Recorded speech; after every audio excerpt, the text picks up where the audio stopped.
Hey Cornerstone, happy June 24th. We're in the book of Acts, chapter 24. Of course, today in our Acts 28-day Bible reading challenge. I'm glad to be with you today. Only a few days left. Keep checking out, keep plugging in as we wrap up this Sunday. So in Acts 24, Paul is before the Roman governor, Felix, kind of the proconsul, the guy who's in charge. Now, Felix was somewhat, he knew about Christianity. He knew about the way. It says that he's well, what's it say? In the message it says he knew far more about the way than he was letting on. He was familiar with it.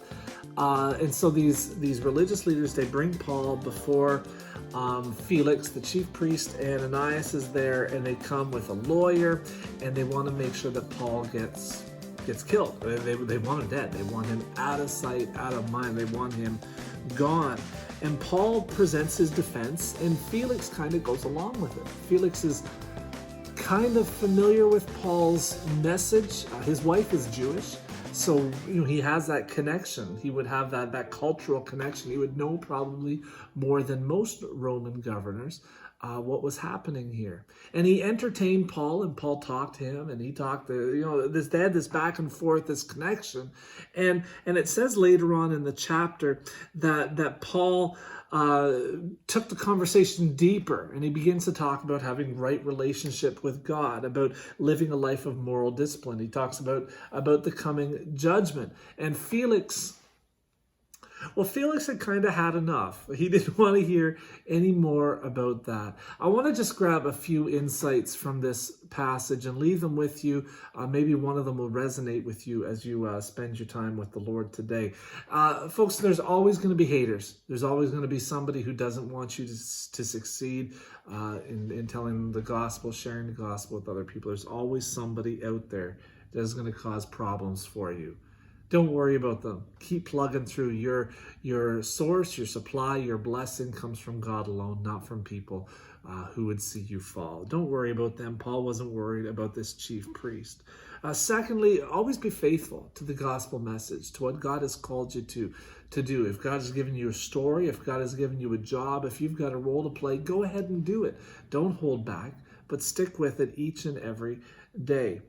And thirdly, I want to challenge you with respect to where Felix is before God.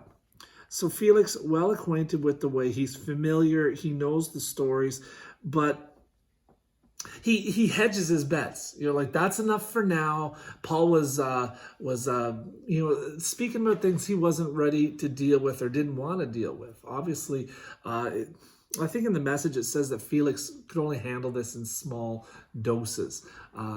He didn't want to go there. I wonder in our walk with the Lord if there's an area that we're saying to God, let's not go there. Let's not deal with that. I don't know if I'm ready to address that. God doesn't want us to give him some things. He wants us to give him everything.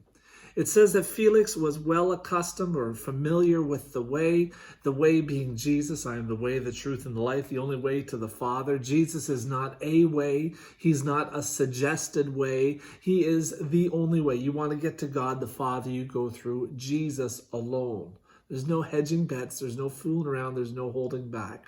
Felix was so close to faith, but he was unwilling to hand over every part of his life to God, unwilling to come under God's authority. And he missed out. He missed out. He would have rather just get a bribe from Paul and send Paul on his way rather than dealing with him justly. He would have rather to dismiss Paul than to be confronted with his own lack of personal morality and righteousness. Confess your sin to God. Don't hold anything back. Every negative, bitter attitude, every bit of unforgiveness in your heart, get that out. Spend some time today with that verse from Psalm 51. Search me, O God. Know my heart. Look over me. Let your Holy Spirit shine its light all about my life. Find any unconfessed area and bring it to light that I could confess it to you and that I can give my life fully to Jesus. I hope I gave you something to think about. Spend some time with the Lord today. Find out where you stand, where you sit, and how you can move forward with him. God bless you, Cornerstone. We love you. We'll see you tomorrow, Acts 25. All right. God bless.